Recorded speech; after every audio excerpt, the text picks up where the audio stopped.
All right, I will start again. I'm very pleased to be speaking at the Federal University of Karnal and in Curitiba. Curitiba is very famous among ecologists around the world for pioneering in transportation, for its parts, for its general commitment to ecological issues. Since I've been here, I've heard that Curitiba is no paradise, and yet compared to so many places in the world, particularly places even in the very richest countries in the world, what you have here is special and certainly something we can learn from. So this is one of the reasons why I wanted to visit.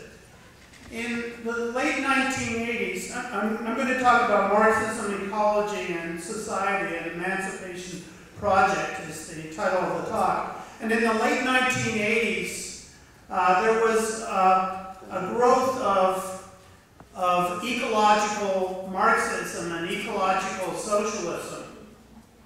Some critics, the establishment critics who were unfair said that now that socialism has failed in the Soviet bloc, Marxists are becoming green as their new road to salvation.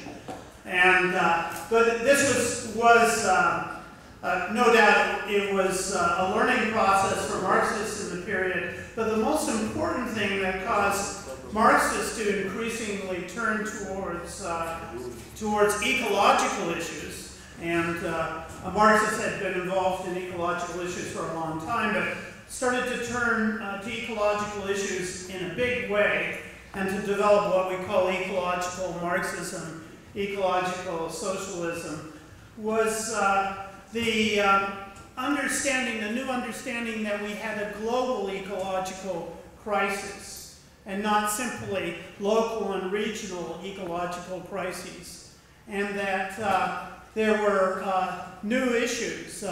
It was in 1988 and 1989 that we really learned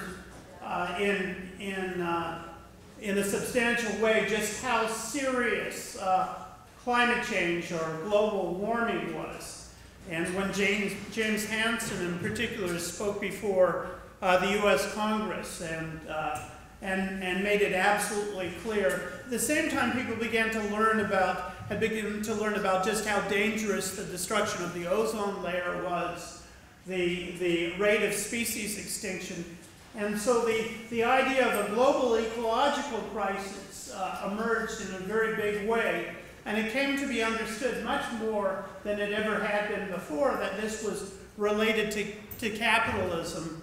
And Marxists started to seriously address ecological issues in a systematic way. And I think you saw this developing in 1988 and 1989.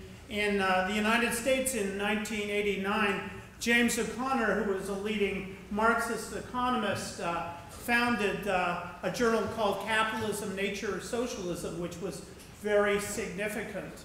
And that was one of the takeoff points for ecological Marxism. I was involved in that journal at the time. I also had come out of the economic critique and had moved more into trying to understand the ecological problem of capitalism.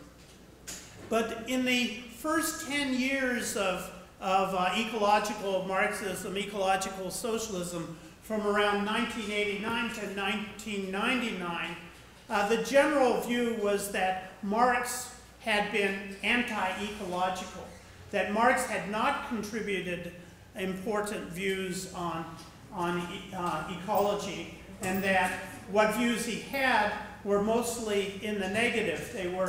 Most of the views that he had were anti-ecological. They criticized, it was common in journals like New Left Review to criticize Marx for being what they called Promethean. It was from the myth of Prometheus, the Greek myth of Prometheus, and it was a criticism that was applied particularly to Marx, and the notion that Marx believed that industrialization, that economic advance was the solution to all problems, and basically had ridden over any kind of ecological concerns. And those who were interpreting Marx in this way and understanding the Marxist tradition in this way often pointed to the Soviet Union itself, which, although it had started off with a good record on ecology, ended up basically introducing what was called ecocide, a very, very destructive relation to the environment. So the view, even among Marxists and among socialists, was that Marxism had been anti-ecological from the beginning. And in 1999, I wrote an article. That's 12 years ago. I wrote an article called "Marx's Theory of Metabolic Rift," and that began to turn things around. That, together with work that Paul Burkett, a close colleague of mine, did, and work that was coming out of a monthly review, which I edit. And Marx's Theory of Metabolic Rift, I wrote that article for the American Journal of Sociology, and in the following year I wrote a book called Marx's Ecology that extended the argument. That book has been translated into Portuguese. It's available in Brazil. And the argument was entirely different. It went against what was the tradition in Western Marxism and what was the tradition in ecological Marxism, where it was assumed that Marx was anti-ecological. And instead, in Marx's Ecology, it was argued that Marx provided us with fundamental critical ecological views, an ecological critique of capitalism that went beyond anything else that could be found on the left. So the argument was completely different. The one way of understanding it is that in Western Marxism, when I was taught Marxist views within the Western Marxist tradition, and we were taught that in Lukács, and in Lukács's History of Class Consciousness in particular, he had said the dialectic does not apply to nature. And that was understood as meaning the dialectic could only apply to human history, to the social realm. The dialectic could not be applied to nature or science or to the environmental realm. So it was almost as though issues of nature and naturalism, dialectic of nature was cut off from Marxism. This was sort of a criticism of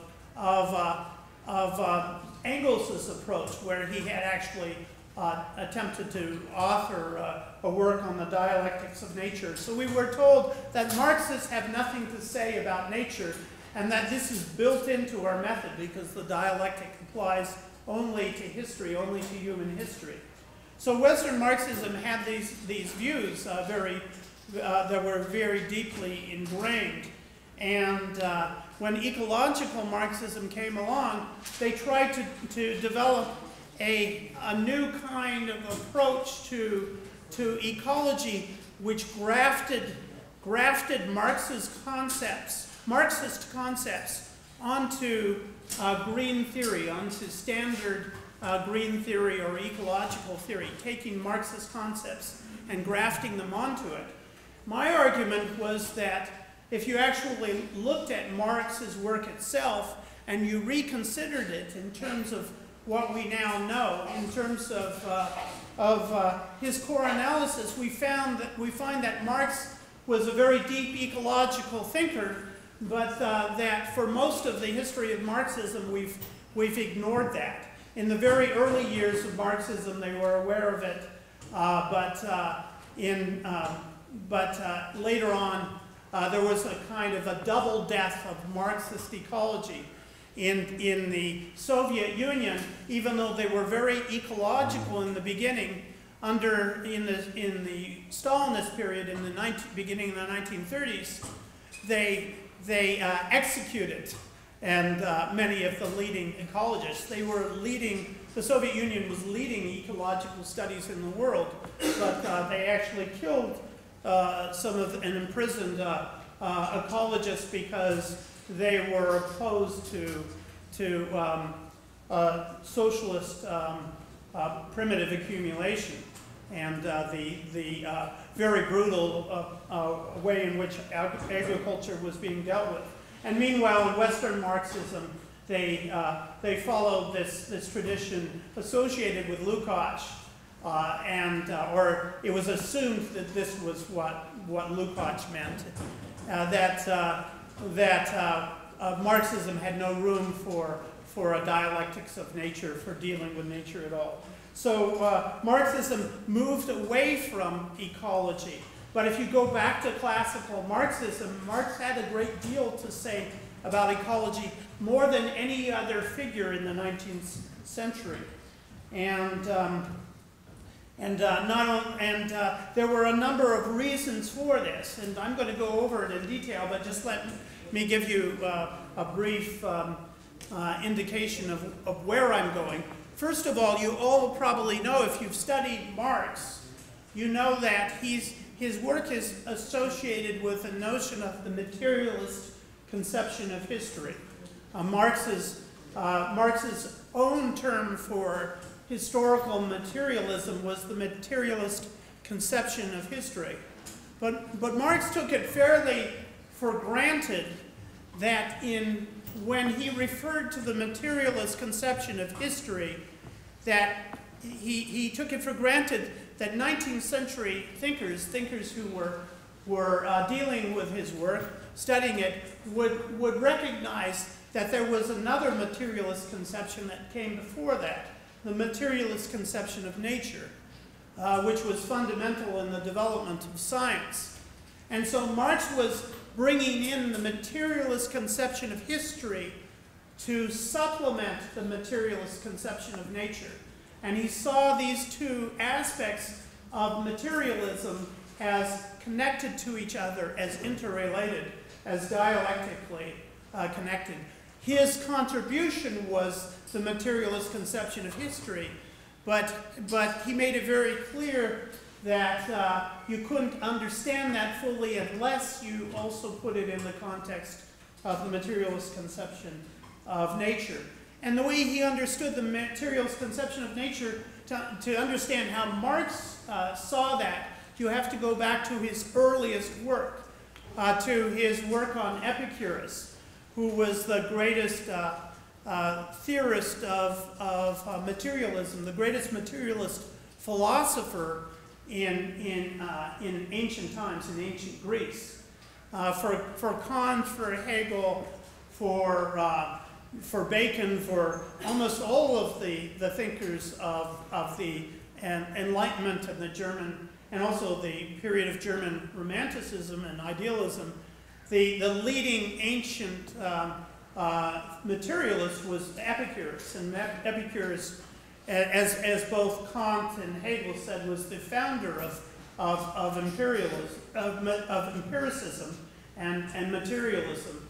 And Marx understood this and devoted his early studies to Epicurean materialism, understanding how that worked. And because Epicurus had a very non-deterministic form of materialism, which combined materialism with conceptions of human freedom. And this was very important in Marx's original vision. So you may not know it, but Marx's doctoral dissertation was on what the ancients called physics, the philosophy of nature, and particularly on Epicurean materialism. And he took fundamental notions from Epicurus. For example, Epicurus was famous for introducing the principle of conservation, the notion that nothing comes from nothing, or another way to say this is everything comes from something.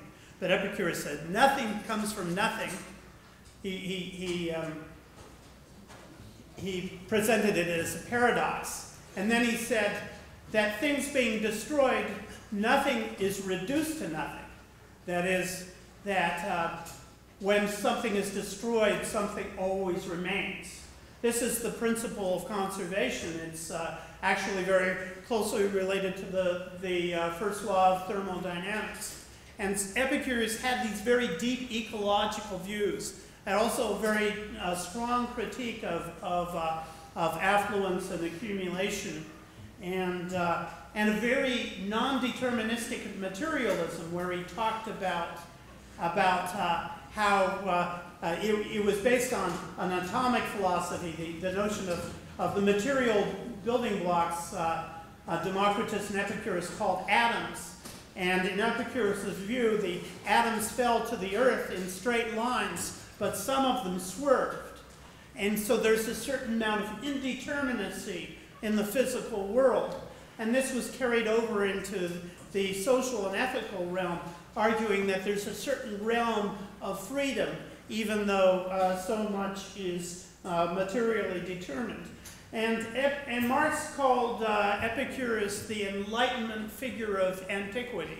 He saw him as the ancient figure that had provided the basis of a rational materialist view. And although his main criticism of Epicurus was that it wasn't political enough, it wasn't a practical materialism, it wasn't a historical materialism. And of course, this is the direction in which Marx went. But it's very important to understand that Marx, from the very beginning, was studying the philosophy of nature. And all through his career, he studied science, filled notebooks with science. He was a very deep student of science. And so he started there, and he built his materialist conception of history on the basis of a notion of the materialist conception of nature. And at certain points, when Marx develops his critique of capitalism, it turns also into an ecological critique. And his vision of socialism is very much an ecological vision. And I want to try to explain how this works by going step by step through some of the argument, very briefly, some of the points that Marx made. And then I want to develop some of the implications of this further and see and try to talk about how this relates to our own time. But I want to say something that might be a little bit startling, and you may think that I'm exaggerating, that I'm taking an extreme position. When I wrote Marx's Ecology, as I said, the dominant view, even within Marxism, was that Marx was anti-ecological. I wrote Marx's Ecology, and now the argument has turned around. And Marx's Ecology argued that Marx had a very deep ecological view. He also incorporated Darwin's notions of evolution and co-evolution. He had a very deep ecological view, as I'll explain. And that argument was basically won. In Europe, there were debates over the last 12 years, and now almost everybody agrees that Marx was fundamentally an ecological thinker, that he made enormous contributions to the understanding of ecology and society. Those who originally criticized Marx in that respect have all backed down and retreated. Ted Benton says the debate is over. While he was a critic of Marx in this respect, he says that it's been proven that he was wrong. It's been proven otherwise. So that debate is over, and in Europe, in North America, in China, in large parts of Latin America, in Africa, they've taken on this view that Marx was a major ecological thinker. I just went to Venezuela about a week and a half ago, and the intellectuals in Venezuela and Cuba didn't seem to know this, but in Brazil and in Mexico, this analysis is fairly well known now. But I want to go a step further. I argued in Marx's Ecology that Marx was an ecological thinker. Now I want to say something like what Sartre said. When Sartre said that Marx was in terms of humanism, as a philosopher, you couldn't go beyond Marx. And because what he was arguing that Marx's humanism was the most developed form of humanism that you could have. I'm going to suggest that Marx's ecology is more advanced than any other ecology, any other form of social ecology that exists, that you can't really go beyond Marx in this respect. And there are very concrete reasons for this that I want to explain. So let me go over some of the outlines of this argument. First, I want to reinforce that Marx's ecological view began very early.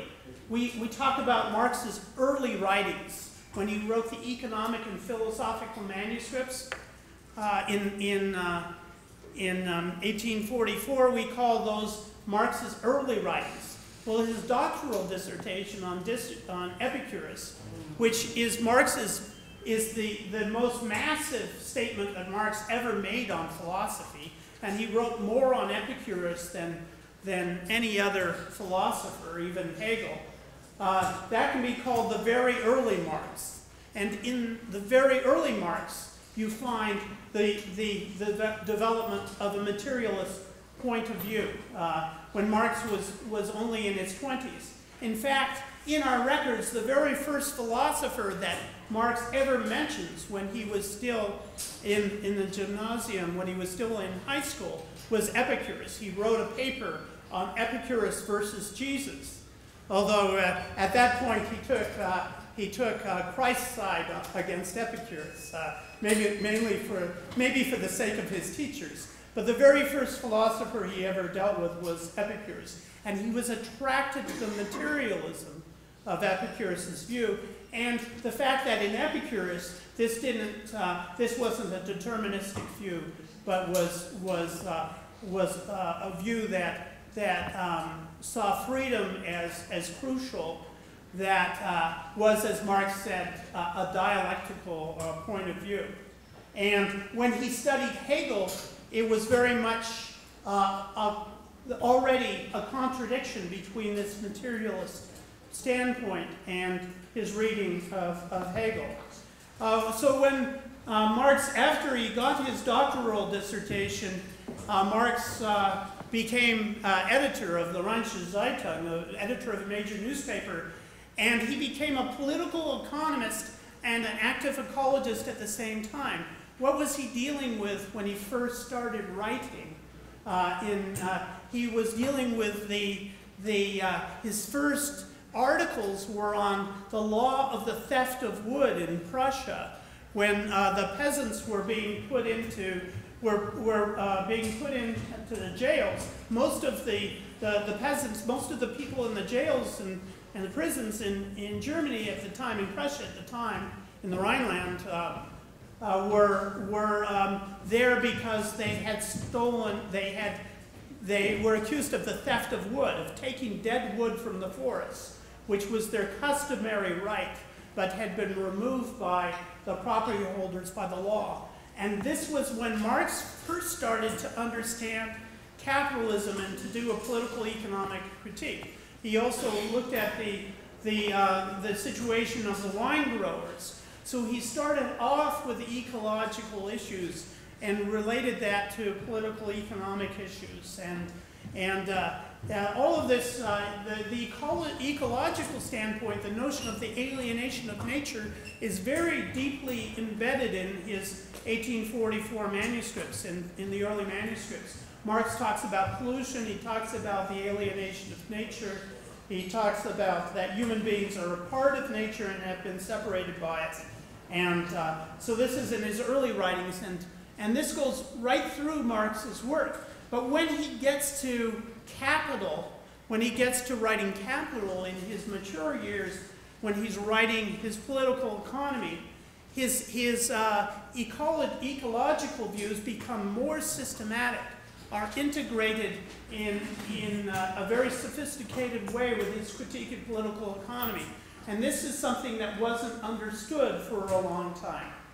And the way to understand this is, first of all, we need to, if you look at Marx's, at the end of volume 1 of Capital, Marx talks about primitive accumulation. Of course, there are two parts of that. That's the enclosures in England, but the other part is the genesis of the industrial capitalists and the robbing of the capitalist periphery of the third world of their resources, and the slave trade and the genocide of the indigenous populations that went along with this. And if you look closely at it, he's talking about ecological issues. He's talking about control of the land. And in terms of the development of industrial capitalism itself, the development of capitalism proper, Marx says the differentia specifica of capitalism, and specifically of industrial capitalism, is, he calls it the differentia specifica, is the removal of the workers from the land, from control of the land as means of production. The workers no longer have access to land as means of production. He calls this the expropriation of the population. And because before that, they had ownership or control of the land as means of production. They controlled those means of production and were tied to them. But then they're separated from the land. And once they're separated from the land, you have a whole class emerge that has no way of living but by selling their labor power for a wage. This is crucial in the formation of capitalism. But the differentia specifica of capitalism is this separation of the workers from the land. Of course, there are still agricultural workers, but they increasingly become agricultural wage workers who don't have any ownership or control of the land. And this is crucial in primitive accumulation. So in Capital, though, Marx goes on and he develops what we can call the first theory of ecological crisis, or at least the first theory of ecological crisis under capitalism is provided by Marx.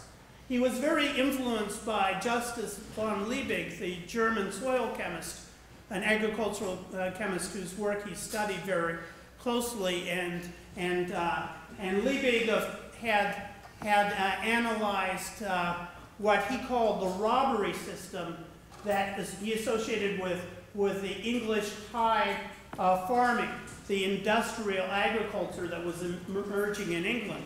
And Liebig had understood that food and fiber were being shipped to the cities, and essentially what was happening is that the nitrogen, phosphorus, and potassium in the soil was being shipped to the cities, and then not being returned to the soil. And Liebig called this the robbery system. He actually attacked English capitalism very viciously for this, and called them the most.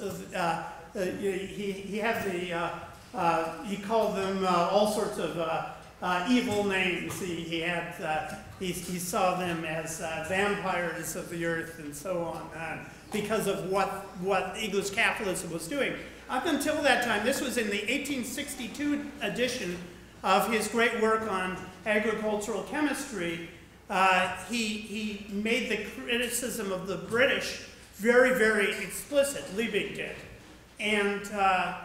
And the British had translated every edition of Liebig's agricultural chemistry up until that time. But in that edition, they read the new introduction that attacked them, and they refused to translate it or publish a translated version. So Liebig's critique wasn't as widely known, at least in the English-speaking world. But Marx was very influenced by this argument, and he developed it into a social critique. So he talked about the concept of metabolism had been developed among cellular researchers, among chemists. Liebig was one of the first thinkers to introduce the notion of metabolism, particularly as Stoffwechsel in the German term. It meant the exchange of material and energy from nature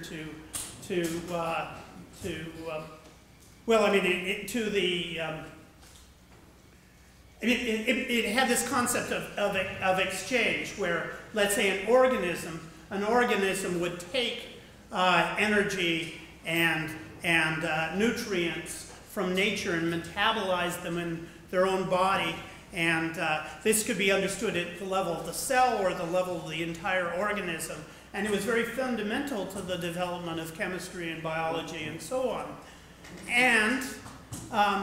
But Marx took the concept of metabolism and he applied it to this ecological problem. And he said that what we have with the development of industrial agriculture is a rift in the metabolism between humanity and nature, with the nutrients ending up in the city and creating pollution in the city, and those nutrients not returning to the land where they could be, where they could restore the earth and agriculture, where they could replenish the land. He called this a rift in the metabolism. And so he applied the notion of metabolism in this new way, and which ecology now does. Modern ecology now adopts the same approach. But Marx was the first to introduce this. And I'll read you a quote from Capital. Marx said, "Capitalist production disturbs the metabolic interaction between man and the earth. That is, it prevents the return to the soil of the constituent elements. Hence, it hinders the operation of the eternal natural condition of the lasting fertility of the soil. But by destroying the circumstances surrounding that metabolism, it compels its systematic restoration as a regulative law of social production by the associated producers." That is, the restoration could only occur under socialism in a society run by the associated producers. So Marx argued that capitalism had created a rift between humanity and nature, and the rift in the metabolism, and the restoration of this depended on creating a different kind of society. He went further than that, and he introduced what we know as unequal ecological exchange. Marx actually said that the British rob the Irish of their soil. He said that the Irish, in having to provide food and fiber to Britain, and having to devote their whole agriculture to British needs, that essentially what Britain was doing was robbing the soil of the nutrients in the Irish soil to feed British agriculture. So it was a notion of unequal ecological exchange. Not only that, and Liebig had introduced some of these points, that when they started to understand that they had a soil crisis in the 1840s in Britain, 1830s, and especially the 1840s in England and in Europe, but especially in North America, but especially England, The English went to Europe and they dug up the bones in the Napoleonic battlefields, and they brought the bones back to fertilize English fields. They used the phosphorus to refertilize English fields. And they went to the catacombs of Europe, and they took the bones from the catacombs, and they used them to fertilize English fields. But not only that, more important than that, the British located guano in Peru. Well, guano was known as being the best fertilizer in the world, and the British monopolized a world guano trade, and where they shipped massive amounts of guano to England, and all the developed countries were sending ships and getting guano and using them to re-fertilize their fields to make up for the robbing of the soil. And Marx wrote about, recognized this, talked about how guano was being taken from Peru in order to restore English agriculture, because English agriculture was robbing the soil. And Marx pointed out that coolies from China were being taken, from China to work the guano in the Chinchilla Islands off of Peru, to dig the guano, and dying under conditions worse than slavery in order to restore the British agriculture. So this was all understood. Now, Marx went further in developing this than anybody has in terms of an ecological social argument. It's remarkable how he linked all of this to notions of sustainability. First of all, when Marx defined production and when he defined the labor process, he defined it in the following way. Marx said that production, the labor process, was the metabolic relation between human beings and nature, or the transformation of the metabolism between human beings and nature. That's how Marx defined production. That's how he defined the labor process. He defined it in what we would call ecological terms. He said that's what production is. It's the altering of the metabolism, the transformation of the metabolism between human beings and nature. And he argued that capitalism did this in an alienated way that robbed the earth, so that the capitalist production at every stage, at every level, was tied to the rift in the metabolism, the destruction of the conditions of sustainability. And Marx developed the most radical conception of sustainability that has ever been developed. No one has come near, I think, this. I don't think there can be a more radical conception of sustainability, certainly at our point in history, because his concept of sustainability goes directly against capitalism and against class society. And I want to read this to you. He talked about this numerous times, but this is the very best statement of all. Marx wrote, from the standpoint of a higher socio-economic formation, he means socialism or communism, the private property of particular individuals in the earth, that is, ownership of the land, will appear just as absurd as the private property of one man in other men. That is, he's referring to slavery. So he's saying, from the standpoint of a socialist or communist system, the private property over the land will appear just as irrational as slavery was. Even an entire society, a nation, or all simultaneously existing societies taken together are not owners of the earth. They are simply its possessors, its beneficiaries, and have to bequeath it in an improved state to succeeding generations as bona patris familias, good heads of the household. In other words, Marx is defining sustainability in terms of successive generations, and in terms of maintaining the earth or improving it for the generations that follow. And he ties this to the critique of private property. But more than that, he says that we can't own the earth, even as a society, even as a nation, even all existing societies together can't own the earth. We are simply the trustees. We hold it for succeeding generations as bona patris familias, good heads of the household. You can't have a more radical conception of sustainability, and this conception of sustainability is exactly what capitalist ecology is most worried about. The constant attempts to redefine ecology, to define sustainable development, are precisely aimed at getting away from this radical conception of ecology, which is far more radical than what the Brundtland Commission report represented, and so on.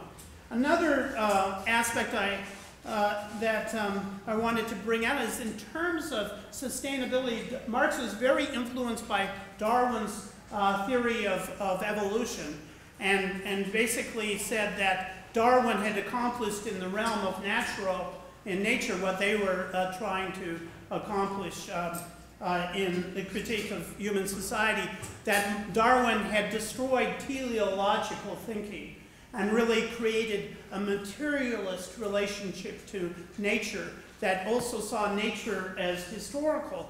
And very deeply in Marx's analysis, and I can't explain this now, is he and Engels developed theories of coevolution. In fact, Stephen Jay Gould argued that the first really significant theory and maybe the most important theory of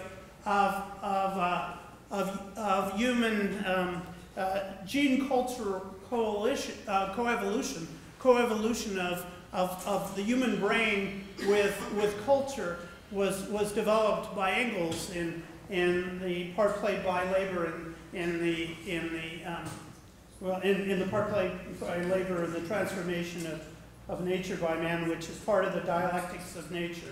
So Marx developed a notion of coevolution. In terms of agriculture, Marx didn't argue for just giant industrial agriculture that's assumed, especially by people who studied the Soviet Union. Marx actually had a very detailed, a very fundamental critique of agriculture, which Marxists generally ignored. It's hundreds of pages in the third volume of Capital. But Marx argued that he didn't say we have to replace small agriculture with giant industrial agriculture. He criticized capitalist private property and capitalist industrial agriculture and said that the moral of the tale is that agriculture has to be carried out either by the associated producers or by the small farmer. And it's very important. Marx had a dual scheme with respect to agriculture. He believed that in terms of sustainability of agriculture, the associated producers, that is workers coming together and controlling production in a collective, could sustain a rational agriculture, but also small farmers could as well. And he argued very clearly that in the case of small farmers, was in the case of capitalist private property. And this was one of his major points in the last chapter of Volume 1 of Capital on Wakefield. And so he developed all of these views, but he then defined socialism and communism very much in these terms, so that Closer to the... what 5 minutes? No, closer to the microphone. More close to the... Closer, yeah. Closer to the microphone. Yeah, closer to the microphone. Okay.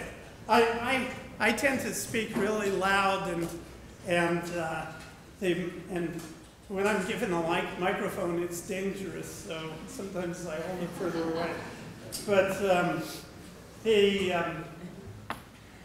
how did Marx approach the issue of socialism? Well, all of you know probably, well, not all of you, I mean, I can't assume that everybody knows their Marxism, but probably the best known definition of communism in the world today, at least from Marx's, the best known of Marx's definitions of communism, is when in the critique of the Gotha program, he said, from each according to their ability to each according to their need.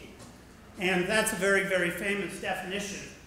And it's interesting, in the United States, they did a poll of Americans, and they asked them, where did the words from each according to their ability to each according to their need come from?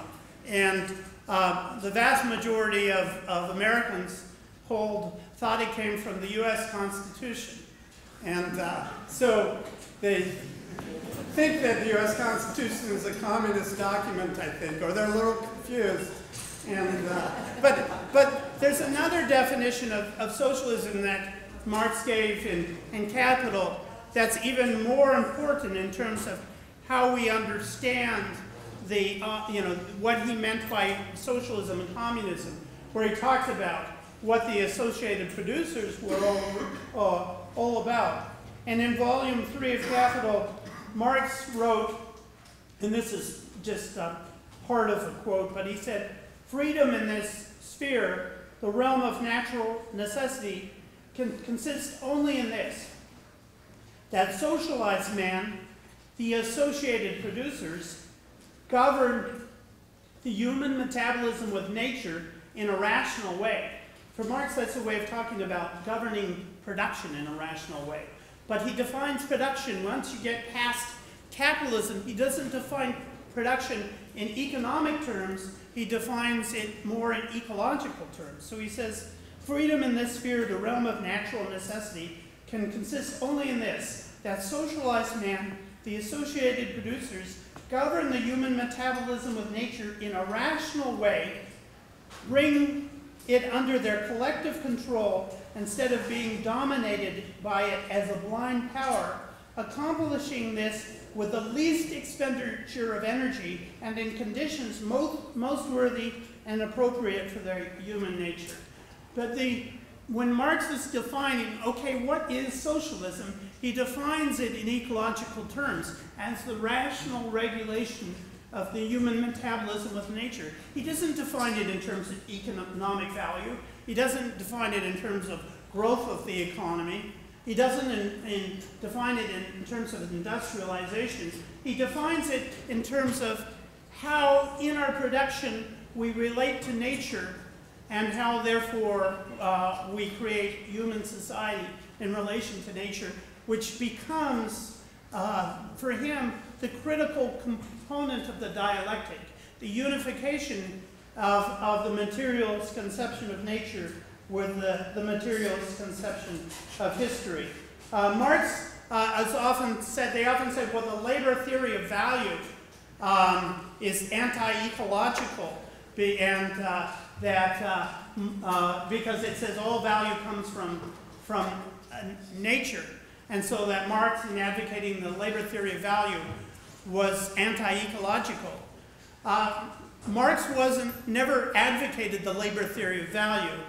He saw the labor theory of value, as did the other classical economists. He saw it as the key to understanding how capitalism worked. Capitalism worked based on the labor theory of value. But Marx was a critic of capitalism, and he was also a critic of the law of value under capitalism. And he argued again and again and again throughout his works, in Capital, in the Critique of the Gotha Program, in Notes on Adolf Fogner, in various works, that in seeing value as coming only from labor, capitalism was revealing one of its fundamental contradictions. The contradiction between value and wealth, between value/exchange value and wealth use value. Marx argued that, he insisted again and again that wealth came from both nature and labor. And he quoted William Petty, who said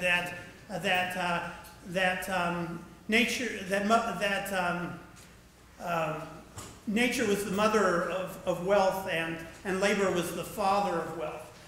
But wealth came from both nature and labor, and he argued actually that labor couldn't even really create wealth, because labor could only transform what nature had given it. Only nature could fully produce.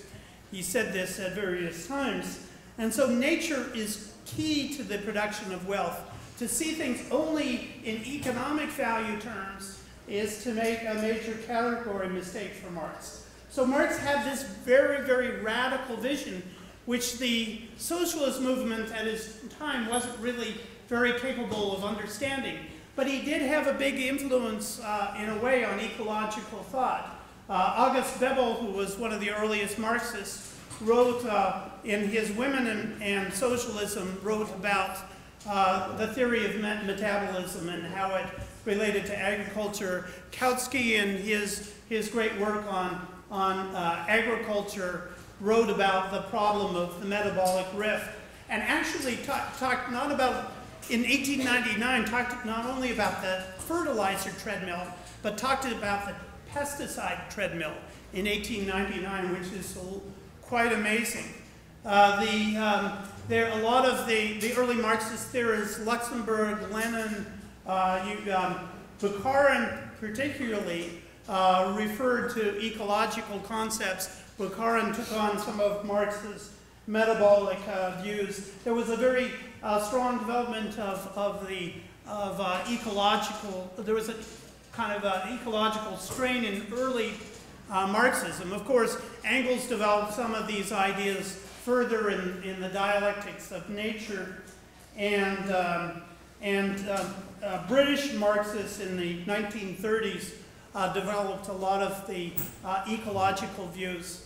Marx himself was very close friends with Edwin Ray Lancaster, who had been a Thomas Huxley student, and had been a family friend of Charles Darwin. He used to Huxley used to carry Lancaster around on his shoulders when Lancaster was a child, and Lancaster used to play at Darwin's home. And Lancaster became the leading Darwinian biologist in England in the late 19th and early 20th century. And Karl Marx and Lancaster were very close friends at the end of Marx's life, and Lancaster was a frequent visitor at Marx's home. Marx visited Lancaster's home, and Lancaster was at Marx's funeral. Lancaster was an out-and-out materialist, had studied under Ernst Haeckel in Germany. He was the first biologist to really talk in a big way about species extinction. And he developed all sorts of ecological views up into the 1920s. His student, Arthur Tansley, Lancaster was sort of read Marx's Capital and considered it a masterpiece, but became kind of a British Fabian type socialist. Lancaster's student, Arthur Tansley, was also a sort of Fabian socialist and an ecologist, the founder of the British Ecological Association. But Tansley was the thinker who developed the concept of ecosystem, and he developed it in terms that were very dialectical and very related to Marxism. In fact, he was working with, inspired by British Marxists in developing this, including Hyman Levy. So there was a whole socialist ecology that actually, had relationships to Marx and to Marxism in Britain in this time. And some of the ecosystem analysis came out of this. later thinkers who were quite radical took the concept of metabolism and built it into what we call systems ecology. Most famously, Howard Odum, who late in his life was very interested in Marx's work and started to develop a theory of unequal ecological exchange. So there are all these relationships. But within Marxism itself, the links were broken, as I said, in the Soviet Union, and also in Western Marxism, which moved away from materialism, moved away from nature, declared that the dialectic didn't apply to nature, so they stopped studying nature and science within the bulk of Western Marxism. Although there were some thinkers in the United States who carried over from the British Marxist ecologists. So you have Marxist ecologists like Stephen Jay Gould and Richard Lewontin and Richard Levins, who are all at Harvard University, who are among the most famous biologists of the late 20th century, who are out Marxists and were influenced by these traditions of thought, but were basically separated off from the social sciences. And we're beginning to put some of these things together. Now, I just want to say a few words about how this applies to our time, and maybe in the question section we can talk about this more. I have a book, The Ecological Rift. Actually, I was going to, only cover we have the Earth, and the Earth is being cut apart. And that suggests the fact that we talk about the ecological rift now, or we talk about multiple ecological rifts in our relationship to the environment, and the ecological rift as a totality. And as a way of understanding the fact that this kind of model that Marx developed of the breaking of the metabolic relation, the breaking of the metabolism, the splitting apart of the natural relationships by the intervention of human society, capitalist society in particular, has become much more widespread. It can be seen in all sorts of areas in our society today. And the ecological rift now is actually, the rift is in the planet itself. The planet itself is being ruptured. Scientists, some of the leading climatologists, leading scientists of the world, including Paul Crutzen, who won the Nobel Prize in Chemistry, and James Hansen, who's the most famous climatologist in the world, and also the Resilience Institute in Stockholm, have a group of scientists have come together and have, in publications like Nature and Ecology and Society, have published research on what they call planetary boundaries. They've said there are 9 planetary boundaries that they can numerically designate, and that these boundaries are defined by the Holocene, by what was present, let's say, for the last 12,000 years, and particularly since the conditions under which a human society emerged up until the Industrial Revolution, which began to change things. And they talk about 9 planetary boundaries that if we cross them, we'll destroy the planet as we know it. And I'll just mention some of these planetary boundaries. Climate change. Climate change is just one boundary in this analysis, and we're crossing it. This is one of the ruptures. We've crossed the boundary with respect to climate change. But there are other ecological boundaries that are just as significant in terms of us being able to preserve the planetary environment, including ocean acidification, destruction of the ozone layer, disruption of the nitrogen cycle, species extinction, the fresh water shortage, land conversion, and others. And we are, 3 of these we've crossed. We've crossed the boundaries, planetary boundaries with climate change, species extinction, and the nitrogen cycle. And we're in the process of crossing or approaching the boundaries for some of the others. And you can analyze this in terms of various rifts in the metabolism, the natural metabolism that is generated by human society, by capitalist society. And a Marxist approach is then very, very fundamentally critical in helping us understand this. Then one way is to, how do we deal with this? Well, we need to kind of heal these rifts that we've created, these disruptions. We'll create a rift, and then we'll try to pass the problem, shift the problem somewhere else, and we create an even bigger planetary rift. Say in the nitrogen cycle, and we used to have the problem we were moving nitrogen from the soil, and it was polluting the cities and not returning to the soil.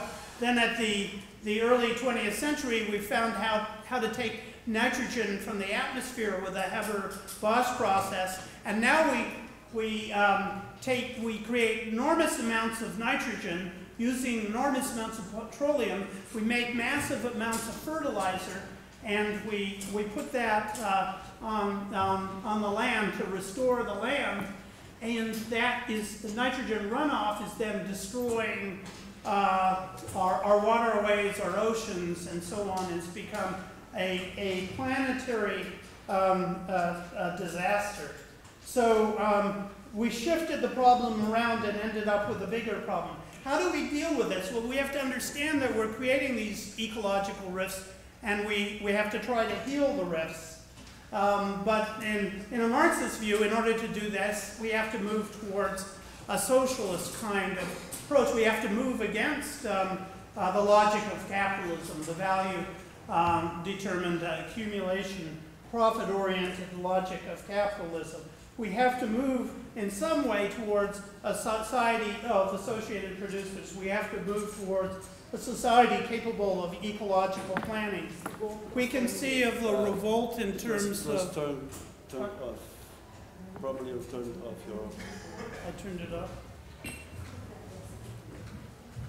Is it on now? No. Bateria. Probably the battery run off.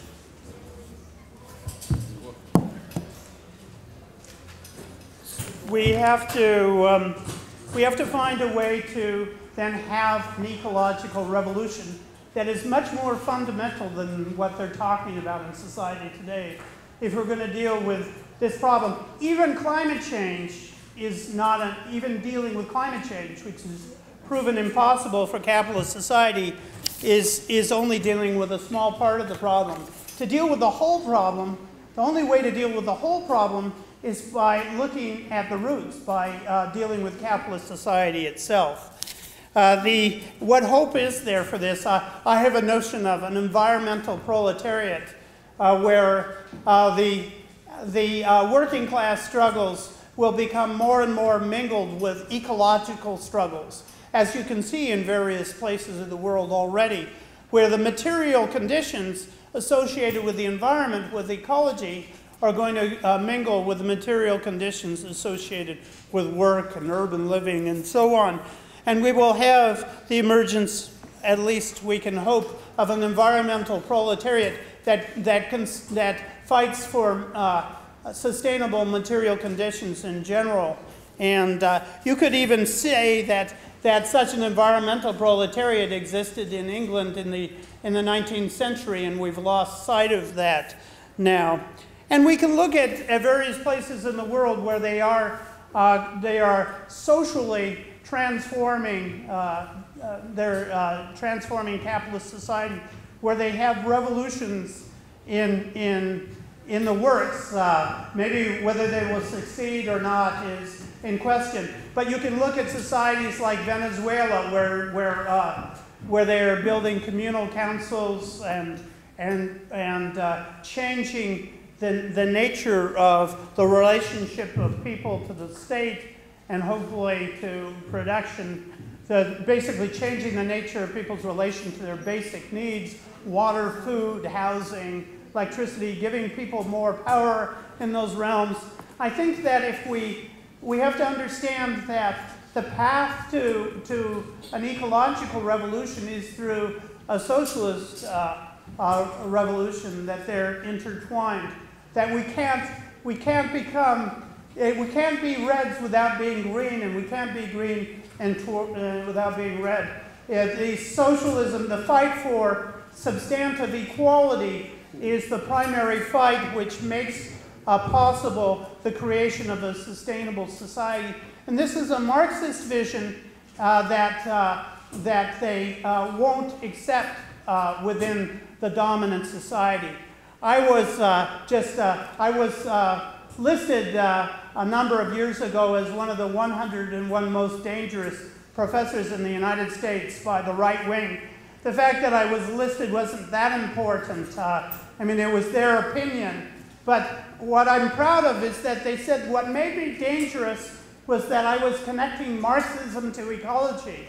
And the people who were deciding, the people on the right wing who were deciding who on the left was dangerous and why, thought that connecting Marxism to ecology was one of the most dangerous things you could possibly do from the standpoint of capitalist society today. And to me, that's true. And I don't think that we can have any vision of socialism that isn't about substantive equality and sustainability in equal portions. Thank you.